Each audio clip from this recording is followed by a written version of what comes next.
TSR study পয়েন্টে সকলকেই স্বাগত। আজকের ভিডিওতে দ্বিতীয় পর্যায়ক্রমিক মূল্যায়ন 2024 সালে পঞ্চম শ্রেণীর বাংলা বিষয়ের মোস্ট ইম্পর্টেন্ট কোশ্চেন নিয়ে আলোচনা করব। ভিডিওটি শুরু থেকে শেষ পর্যন্ত দেখো, তোমরা এখান থেকে অনেক প্রশ্ন সেকেন্ড ইউনিট টেস্টের জন্য কমন পেয়ে যাবে। তাহলে কি কি পরীক্ষা হবে সিলেবাসটা দেখে নাও। সিলেবাস: পাতাভার বই থেকে পরীক্ষা হবে মাঠ মানে ছুট, ঝড়, লিমেরিক, মধু আনতে বাঘের মুখে, মায়াতরু, ফণিমনসা ও বনের পরী, পাহাড়িয়া বর্ষার সুরে, বৃষ্টি পড়ে টাপুর টুপুর, বোকা কুমিরের কথা, চল চল চল। আর ভাষাপাঠ বই থেকে পরীক্ষা হবে লিঙ্গ, বচন, চিঠিপত্র। এই সমস্ত অধ্যায়গুলি সেকেন্ড ইউনিট টেস্টের জন্য পরীক্ষা হবে। একের দাগ, সঠিক উত্তরটি বেছে নিয়ে পূর্ণ বাক্যে উত্তর দাও। এখানে 4টি করতে হবে, প্রতি প্রশ্নের মান 1 করে। একের দাগের ক, ব্যাঙের প্রথম সঙ্গী হয়েছিল মোরগ, মৌমাছি, বাঘ। উত্তর হবে ব্যাঙের প্রথম সঙ্গী হয়েছিল মৌমাছি। পরে প্রশ্ন খ, আখের আগার অংশ হলো মিষ্টি, নোনতা, টক। উত্তর হবে আখের আগার অংশ হলো নোনতা। নেক্সট কোশ্চেন গ, বনের মাথায় ঝিলিক মারে আলো, রোদ, চাঁদ। উত্তর হবে বনের মাথায় ঝিলিক মারে চাঁদ।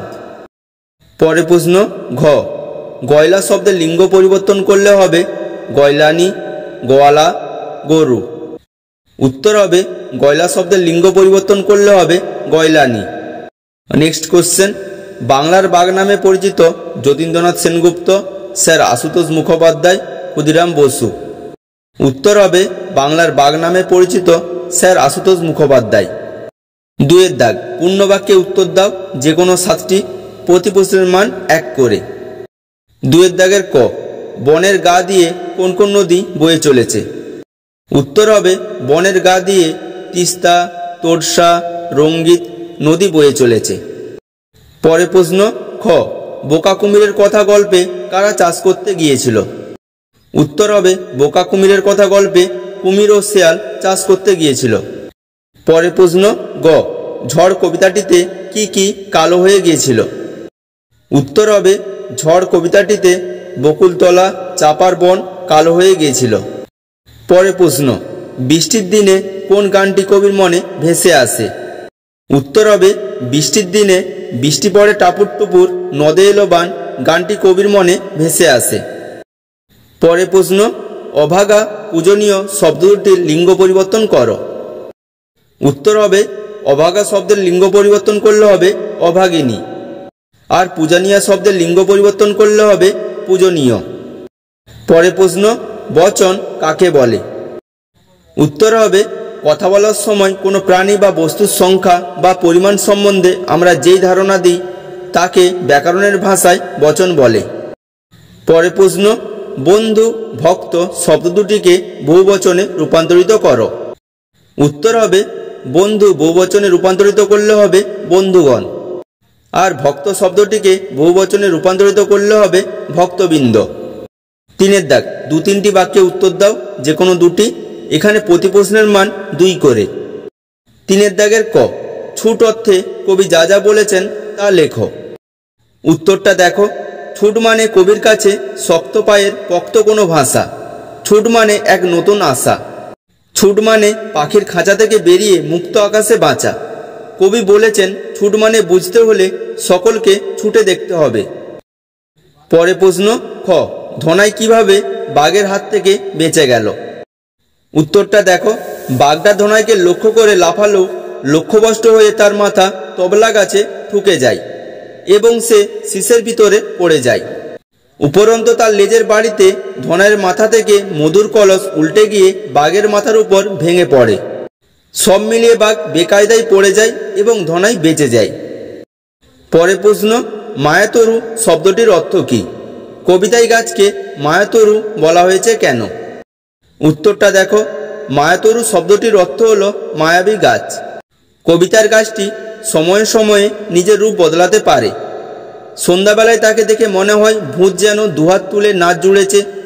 আকাশে চাঁদ উঠলে তাকে দেখে ভালুকের কথা মনে হতো। বৃষ্টি পড়লে মনে হতো ভালুকটার যেন জ্বর এসেছে। বৃষ্টির শেষে চাঁদ উঠলে মনে হতো সে যেন লক্ষ হীরার মাছ দিয়ে তৈরি মুকুট পরেছে। আবার সকাল হলে দেখা যেত মাছ নয়, এক রূপালী আলোর ঝালর পড়ে রয়েছে। ক্ষণে ক্ষণে চেহারার বদলের এই ক্ষমতার জন্য গাছটিকে মায়াতরু বলা হয়েছে। 4 দাগ, যে কোনো একটি চিঠি লেখো। এর জন্য 5 নম্বর থাকবে। 4 দাগের ক, বিদ্যালয়ের কোনো অনুষ্ঠানের কথা সংক্ষেপে জানিয়ে বন্ধুকে একটি চিঠি লেখো। কিভাবে চিঠি লিখবে দেখো। প্রথমেই খাতার ডান দিকে তোমার ঠিকানা লিখবে আর যেদিনে চিঠি লিখবে সেদিনের তারিখ দেবে। তারপর খাতার বাম দিকে প্রিয় বন্ধু বলে লিখবে, তার নিচে তোমার বন্ধুর নাম লিখবে। বন্ধুর নাম লেখার পর তার নিচ থেকে লেখা স্টার্ট করবে। আশা করি তোর সব খবর ভালো। তোকে আমাদের বিদ্যালয়ে সরস্বতী পূজার খবর জানাই। আমাদের বিদ্যালয়ে প্রতি বছর আমরা জাঁকজমক করে সরস্বতী পূজা করি। এর জন্য ক্লাসে চাঁদা তুলতে হয়।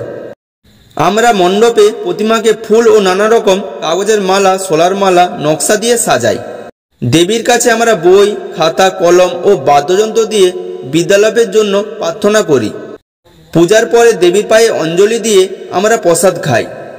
সন্ধ্যায় আরতির পর শিক্ষক মহাশয় ও অভিভাবকদের সামনে আমরা গান, আবৃত্তি, নাটক প্রভৃতি সাংস্কৃতিক অনুষ্ঠান করি। এতে আমরা খুব আনন্দ পাই। বিদ্যালয়ের সকল ছাত্রছাত্রীরা যোগ দিয়ে এই পূজা উৎসবকে আনন্দমুখর করে তোলে। ভালো থাকিস, আর কিছু বলছি না, পরে দেখা হলে বাকি সব কথা বলবো। কাকু কাকিমাকে আমার প্রণাম জানাস।